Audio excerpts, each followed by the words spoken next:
Oke, kita lanjutkan lagi. Kita masuk ke yang pertama ya, yaitu adalah esensi pralangit. Sekali lagi, pralangit berarti dia adalah sebelum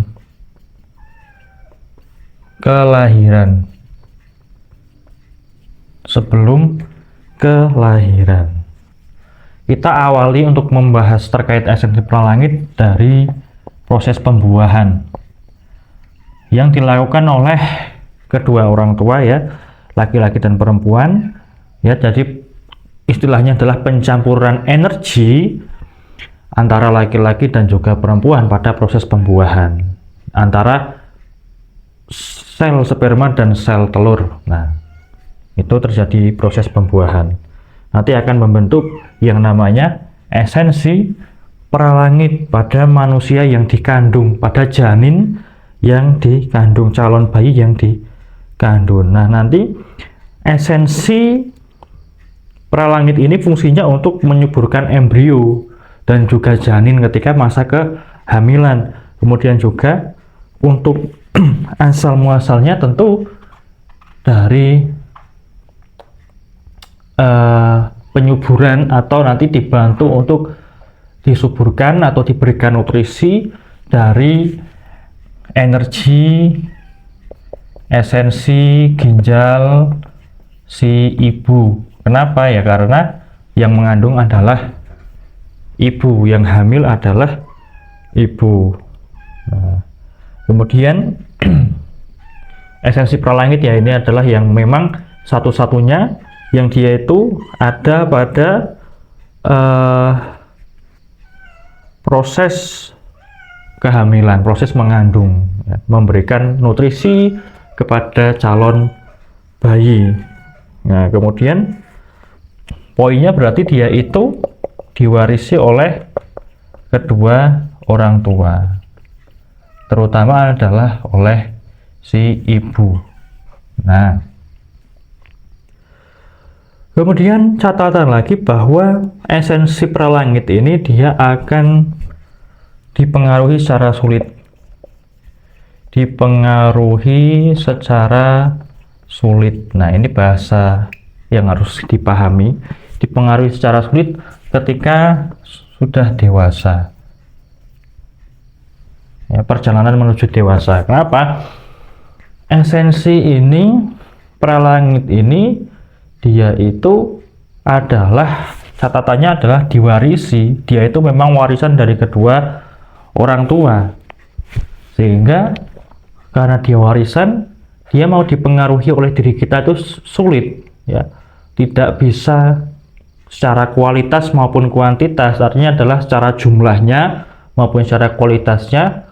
Mau kita dibantu dengan herbal, mau kita dibantu dengan akupuntur, mau kita dibantu olahraga dan lain sebagainya, itu ya tidak terlalu berpengaruh karena itu memang suatu warisan dari orang tua.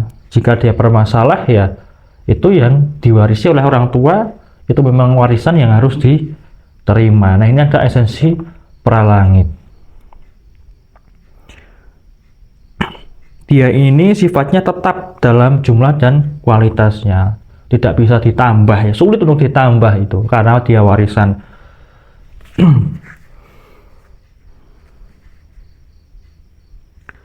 Nah, untuk menjaga dari esensi pralangit ini, menjaga ya, karena esensi itu harus dijaga karena sangat dihargai di dalam kedokteran Cina karena sangat penting. Nanti kita akan bahas pada fungsi-fungsinya. Nah, bagaimana cara menjaganya? Yaitu adalah dengan pola hidup yang seimbang antara kerja dengan istirahat, kemudian juga dalam kegiatan seksual, termasuk juga pola makan ya, itu harus secara seimbang, harus yin yang secara teratur. Nah, nanti kalau ada pola-pola hidup yang tidak teratur, itu dia bisa mengurangi esensi pralangit dengan pola hidup yang tidak teratur, pola hidup yang tidak teratur, kurang tidur, kurang bergerak, terlalu banyak bekerja, terlalu banyak berpikir, makanan yang tidak sehat, ya. Kemudian juga stres, ya. Kegiatan seksual yang berlebihan, nah itu akan menguras dan mengurangi esensi pralangit. Dia itu untuk ditambah sulit sekali, tetapi kalau dia berkurang dengan pola-pola hidup yang buruk, yang tidak teratur, dia akan tergerus, akan terkuras, akan berkurang. Nah itu ditambahnya itu sulit sekali, bahkan dikatakan tidak bisa. Nah, untuk menjaga dan mungkin untuk memperbaiki keadaan dari esensi pralangit itu adalah dengan olah energi. Contohnya apa? Seperti kalau Cina itu tulisannya Qigong, tetapi bacanya Qigong, atau bisa juga menggunakan Tai Chi. Nah, ini keduanya adalah olah napas, olah pergerakan, ya seperti orang senam itu, tapi dengan olah napas tertentu, dengan gerakan tertentu yang fungsinya untuk menjaga energi di dalam tubuh. Nah, ini bisa kemudian untuk ikut menjaga, selain menjaga chi atau energi tubuh, bisa menjaga supaya esensi pralangit ini dia tetap kualitasnya tetap baik. Nah, seperti itu. Nah, nanti bisa di Google, bisa dicari seperti apa itu Qigong, seperti apa itu Tai Chi, atau bisa juga di YouTube, ya, nanti mengikuti gerakan-gerakan Qigong dan Tai Chi yang kemudian bisa dipraktekkan, yang sederhana-sederhana saja. Itu juga banyak, terutama videonya dari yang luar negeri, ya, baik itu dari barat maupun dari Tiongkok itu sendiri. Yang Indonesia ada, tapi juga masih jarang. Mungkin dipraktekkan oleh teman-teman dari Tionghoa, biasanya seperti itu. Senamnya orang Tiongkok. Nah, olah energi, olah napasnya orang Tiongkok. Nah, mungkin ini kita selesai dalam pengenalan terkait dengan esensi pralangit. Kita lanjutkan untuk yang kedua, yaitu esensi pasca langit.